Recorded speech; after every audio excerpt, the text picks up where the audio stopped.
Look, some of us watch other people play as much as we do ourselves. We enjoy watching the sick plays and just as amazing fails. It can be really entertaining and also educational. But how do you effectively learn from watching one another? If you're interested in getting the most from these resources, then look no further. Let's start with the pro games. These matches showcase the best of the best. There's valuable information that can easily be missed. They make the crazy seem normal. The casters can explain, but they're just too formal. Alright, I am not doing this the whole video. Let's just continue with the guide. Okay then. When pro teams are drafting, you have to remember that not only are they drafting for the map, but they have to be very aware of what the enemy team is comfortable on.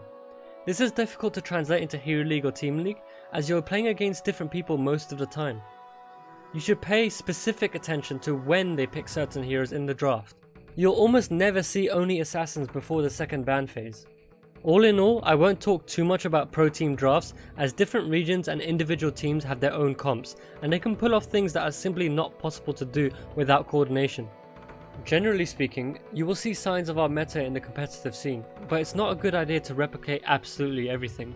Just try to see the roles they fill and how they complement each other. When watching the actual gameplay, have a good eye on the minimap. You have to remember they can't see what we can see.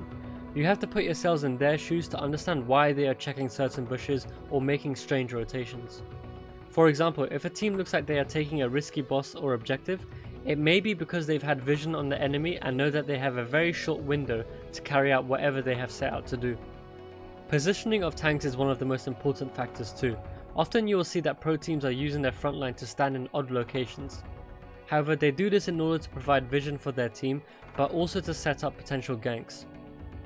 It's not enough just to mention tanks. You should be watching everyone's positioning and understand that most of the time, these players are positioned perfectly in order to get the most value out of their hero. You should also be looking at talent choices. There are too many times that I've seen players pick the wrong talent, especially when I watch players in lower leagues. Bad talent choices simply make it harder for you and your team to win. So if you are trying to rank up, have a look at what the best players are using. Let's move on to streams and other gameplay footage. Let's say you are watching a master/grandmaster player. Not everyone likes to explain everything they do or why, but without any questions you should still be able to get a lot of information. First of all, you'll notice that almost every high player plays with quick cast, has good reaction time and stutter steps. These players also use alt to self cast and use shift to queue in their abilities one after another. Another thing to mention is they play with their cameras unlocked. I don't want to go into details of these aspects in this video, but simply highlight the first things you should take notice of. There are already excellent guides out there on things like stutter stepping if you need to learn more about it. After this, just as before, you should watch their talent choices and positioning. We all make mistakes, but if you're watching a highly skilled player, for the most part they'll be correctly positioned. Depending on what hero they're playing, you should definitely focus on how they are using their abilities too. Are they being more conservative with a certain ability and waiting for the right moment? Think about, Void Prison, Marsh, Gust. Or are they just throwing out their cleansers at the first stun they see? The more you take notice on good timing of abilities, the more you will understand on what to look for in your own games. Talent choices again are really important. If you can see they have picked something that you normally don't, then ask them why. Sometimes people get so used to their own DIY builds that they forget that there are other talents and other builds that are usually probably superior to what you're already using.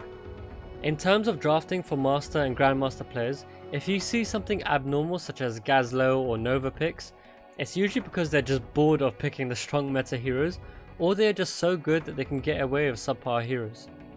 Now let's get on to you, the most important person. If you decide to watch your replays, you should only be asking yourself how you could have done better. Do not focus too much on the mistakes of your teammates, rather your own and how you could have made it easier for your team to win. Specifically, you should be watching all your deaths and how you could have avoided them. Not all deaths are bad, sometimes you trade your own life for two of theirs. It's also beneficial to watch the match through your own team's vision as well. You can do this by pressing the number on your keyboard that corresponds to the list of the heroes above. If you'd like to go back to the global vision, which you might have to at certain points, you just need to press E.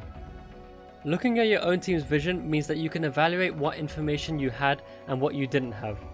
Did you get ganked in a lane because there were 3 members of the enemy team missing? Should you have stayed in a lane or gone to the objective ASAP? These questions are easier to answer when you're actually in the replay rather than the game. Just always ask yourself, what could I be doing at this time that is most beneficial to my team's victory? The answer can change in seconds. That's what makes it initially really hard to answer in game. Monitor your own cooldown usage and ask yourself if you could have used those abilities on a different target or at a different time for a better outcome. I can understand this can be difficult to notice at first, which is why players like to have higher skilled players to review their replays. But the more you watch other players and yourself, I can guarantee you will improve because you will want to translate those things that you've learnt into your own games. And maybe you won't see results straight away. I know I didn't when I first started. Look, there's comment sections for most things, so feel free to type away in my Discord channel or in my YouTube comment section. I'll always be happy to help.